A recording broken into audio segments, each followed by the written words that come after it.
With these words, sir, my party supports this bill. Thank you, sir. Thank you, Vasanji. Now, Honourable Minister will reply.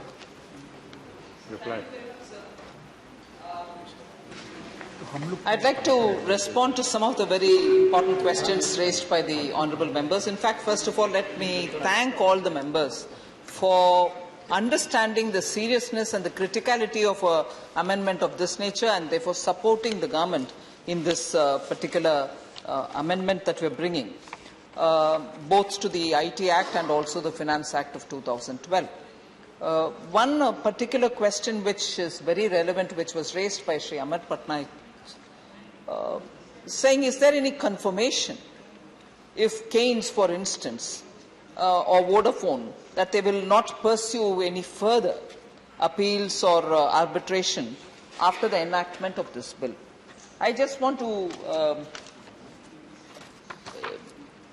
respond to the honourable member that discussions with the litigants will happen after the enactment of this law. And once it is passed, we are confident that they would also find the provisions very useful for them and probably consider taking into consideration what we brought in.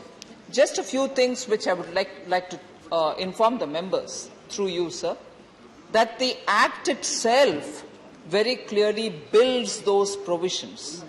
It builds those provisions which therefore goes with the approval of the Parliament. And for anybody who's got to come into this, they will be clear that the Act itself has hardwired those points. What are those?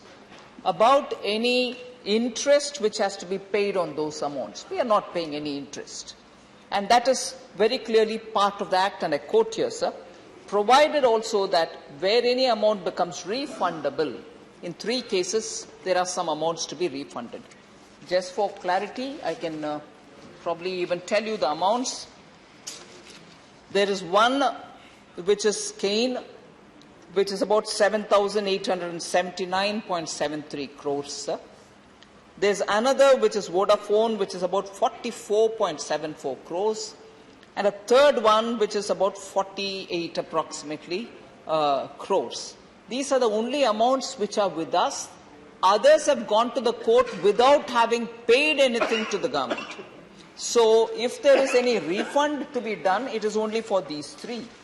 And therefore the Act itself has hardwired it by saying, I quote again from the Act, provided also that where any amount becomes refundable to the person referred to in 5th proviso of the consequence of him, as a consequence of him fulfilling the specified conditions which are in this Act, then such amount shall be refunded to him, but no interest under section 244A shall be paid on that amount. That is very clearly hardwired. And also, we have hardwired again in the Act itself, which gets the approval from the House, that they shall withdraw or submit an undertaking to withdraw such appeal or writ petitions in any such form or manner that may be prescribed. So we shall prescribe the format and they will undertake it. And where a said person has already initiated cases, we are very clear, again we are saying he shall either withdraw or shall submit an undertaking to withdraw the claim, if any, in such proceedings or notice, in such form or manner as may be prescribed, which will again be prescribed under the subordinate legislation, the rules or whatever.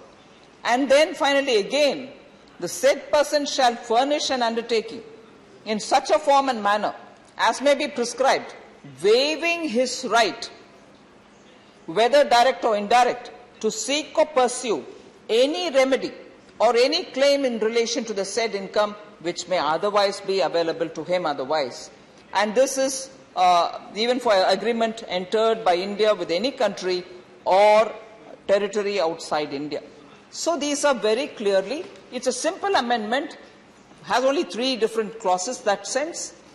There's not very many things, it's not complicated, so people can really understand what has been offered, and I'm sure this will be appealing enough and putting an end to this ghost which we've been carrying all these while from 2012 I seek the support of the House to make India look a very clear, transparent and fair taxation land. And therefore, this whole thing about retrospective amendment, which was brought in, and since then we've been bearing the negativity of this all over the world. The first thing which anyone asks the Honourable Prime Minister is, how long are you going to wait to clear this? And therefore, I am glad to say this bill has come through. Lok Sabha has passed it. I am sure this August House too will consider favourably. And I thank all the members who have spoken so well about this. Thank you very much. Thank you, Honourable Minister. Now the question is that the Taxation Laws Amendment